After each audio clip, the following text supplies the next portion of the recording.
जय Hind, praise the Lord. Jesus Christ, father Jesus Christ जिनको follow करने वाले इस दुनिया में तकरीबन 222 करोड़ लोग हैं, यानी कि 2.2 बिलियन फॉलोअर्स हैं। और ये रिलीजन जो है पिछले 2000 सालों में पूरी दुनिया में इस तरीके से गालिब हुआ है, जिस तरीके से फैला हुआ है, जिसकी कोई मिसाल नहीं मिलती है। ना ही ये किसी टाइप की तलवार के बल पे फैला हुआ, जैसे और कई सारे मज़ाहब, कई सारे धर्म तलवार के बल पे फैले हुए हैं। तो ये ना तो तलवार के बल पे फैला, ना ज़बरदस्ती के बल पे फैला, तो ये फैला कैसे?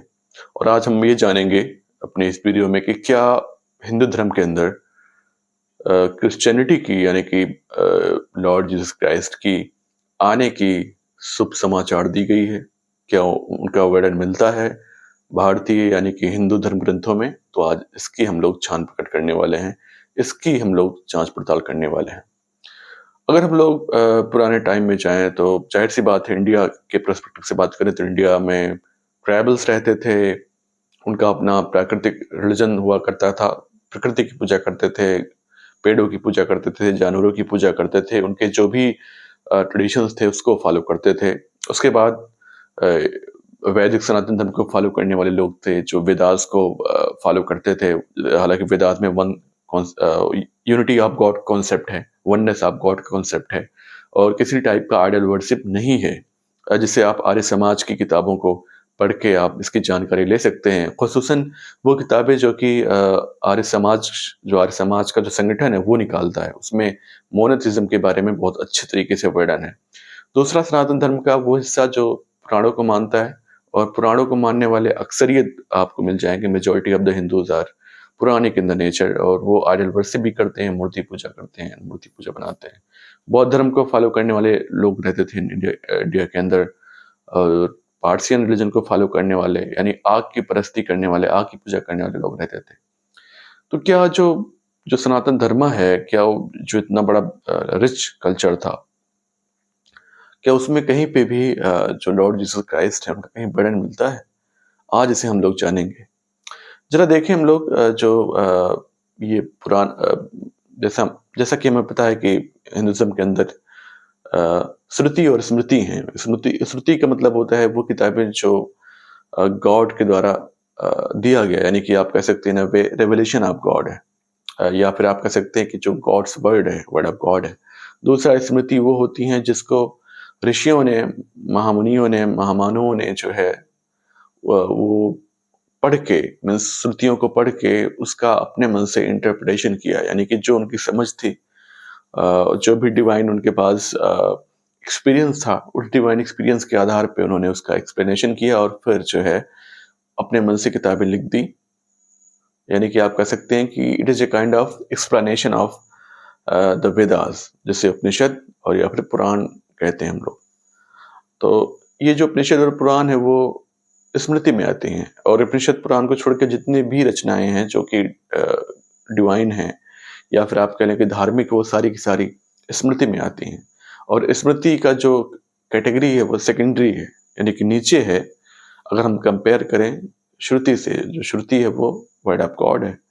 तो सबसे पहले जो प्रायोरिटी हिंदुइज़्म में दी जाती है वो वर्ड ऑफ गॉड को दी जाती है, और उसके बाद स्मृति को दी जाती है। ज़रा हम देखेंगे क्या-क्या जो स्मृति है, हालाँकि वो भी उसका सेकेंडरी प्लेस है, टॉप हाई में सेकंड प्लेस आता है। तो उसमें क्या लॉर्ड का ज़िक्र है।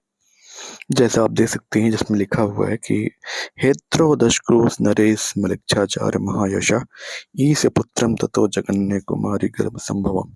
इसका क्या मतलब है? इसका मतलब है कि मलक्चों के बीच एक महान शिक्षक प्रकट होगा जो 10 क्रोस यानी 10 क्रॉस वाले देश का राजा होगा। 10 क्रोस यानी कि 10 ट्राइब्स की बात हो रही है, और जो 10 ट्राइब्स हैं वो इज़राइल के हैं, यानी कि वो यहूदी राजा होगा। और जानते हैं आप इस जीसस क्राइस्ट को यहूदियों का राजा कहा जाता है, द किंग ऑफ इज़राइल कहा जाता है। आगे देखें क्या कह रहा है कि वह ईश्वर का पुत्र होगा और एक कुंवारी कन्या के गर्भ से उत्पन्न होगा, यानी कि एक वर्जिन स्त्री से उत्पन्न होगा वो राजा।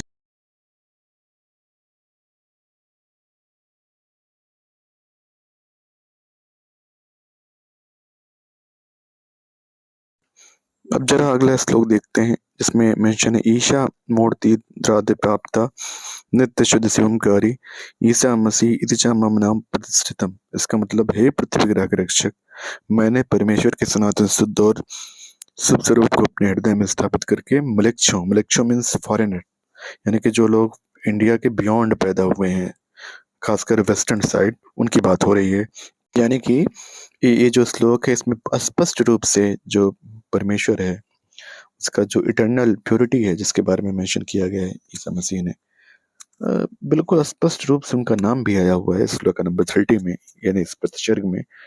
और आप इसको इनकार नहीं कर सकते, इसे कोई भी हिंदू या जैन या फिर जो भी सनातन धर्म इसे इनकार नहीं कर सकता। जरा आगे देखते हैं हम लोग। आगे हमारे पास श्लोक मिलता है को बरम इति तम प्राहा सुवच मरद्वनता ईश पृथगम माम विद्ये कुमारी गर्भ संभवम, जिसका मतलब श्लोक का ट्रांसलेशन है, तो राजा ने पूछा कि आप कौन है श्रीमान, तुम्हें पता होना चाहिए। यानी कि जीसस क्राइस्ट ने रिप्लाई किया राजा शालिवाहन को, जब वो अपने वेस्टर्न कंट्रीज यानी कि मलक्ष देश की यात्रा पे थे, तो उन्होंने कहा कि मैं ईश्वर का पुत्र ईशा पुत्र हूँ, यानी मैं ईसा मसीह हूँ और ईश्वर का पुत्र हूँ।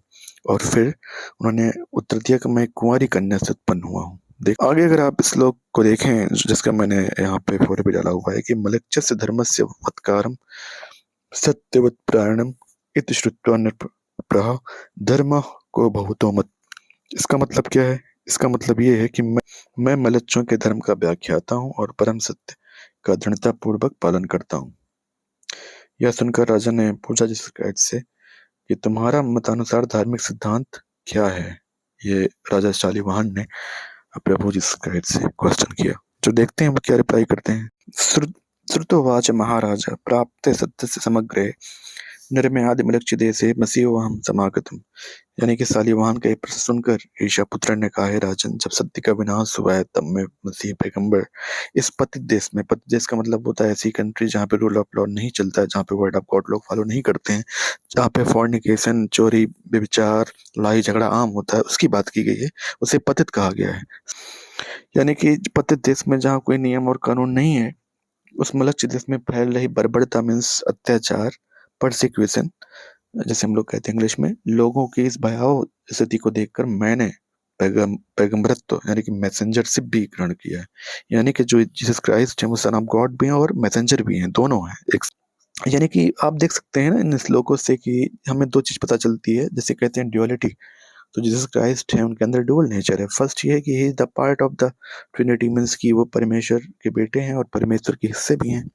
और दूसरा वो उसी टाइम जो है वो गॉड इन फ्लैश है, यानी कि वो जो जीसस क्राइस्ट हैं वो जो है जीसस क्राइस्ट मानव के रूप में अवतरित हुए हैं, लेकिन एट्रीब्यूट्स उनके वो दोनों के दोनों हैं, यानी गॉड का भी है और गॉड इन फ्लैश का भी, यानी मैन इन फ्लैश का भी है।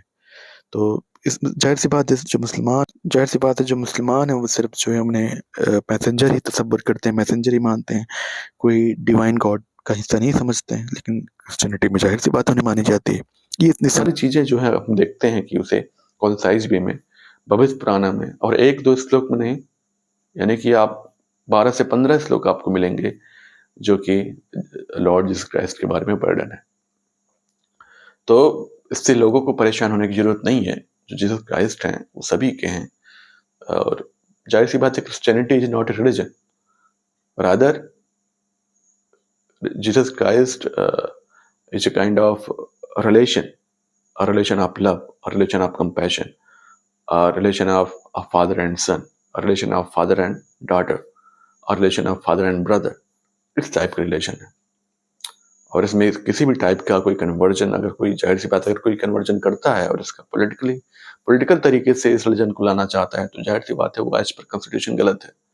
क्योंकि क्रिश्चियनिटी में किसी भी टाइप का इसको आप पॉलिटिकलाइज नहीं कर सकते हैं। This is totally wrong.